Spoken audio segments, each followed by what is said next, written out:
Hi friends, welcome to my YouTube channel and Instagram page.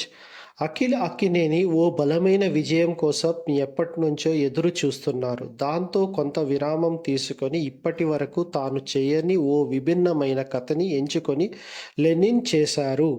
తనని mass ప్రేక్షకుల్లోకి తీసుకెళ్లే cinema అవుతుందని నమ్మకాన్ని ప్రదర్శిస్తూ ప్రచారం చేశారు.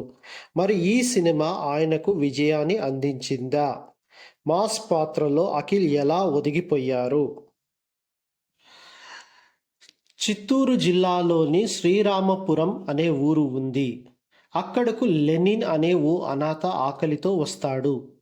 ఆ గ్రామానికి చెందిన పెద్దింటి మహిళ ఈశ్వరీరావు చేరదీసి అన్నం పెడుతుంది. ఆమె కొడుకు వసంత్ లెనిన్ ప్రాణ స్నేహితులుగా మారిపోతారు. వసంత్ చదువుల కోసం పట్నం వెళ్ళగా లెనిన్ మాత్రం ఊళ్ళోనే ఉంటూ ఆ కుటుంబానికి తోడుగా ఉంటాడు. ఊళ్ళో 18 రోజుల పాటు ఎంతో పవిత్రంగా జరిగే భారతం మెట్ట ఉత్సవాల నిర్వహణ బాధ్యతని తన భుజాలపై వేసుకొని నడిపిస్తుంటాడు. లెనిన్ తనకు భారతి అంటే భాగ్యశ్రీ బొర్సే అంటే ప్రాణం. వైద్యం చదువుకొని ఊరికొచ్చిన వసంత్ స్వయంగా లెనిన్ భారతి వివాహాన్ని జరిపిస్తాడు.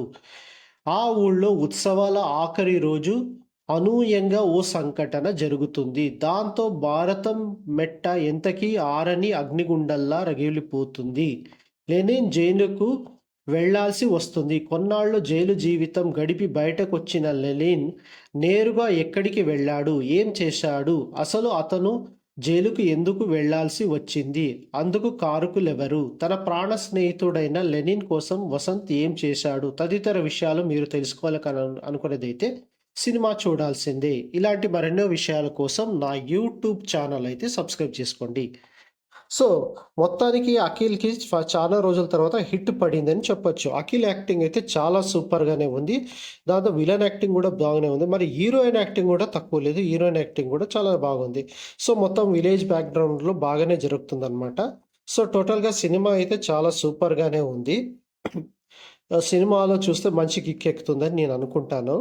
ఇలాంటి ఎన్నో విషయాలు మీరు తెలుసుకోలేనిదైతే నా యూట్యూబ్ ఛానల్ సబ్స్క్రైబ్ చేసుకోండి. Thank you.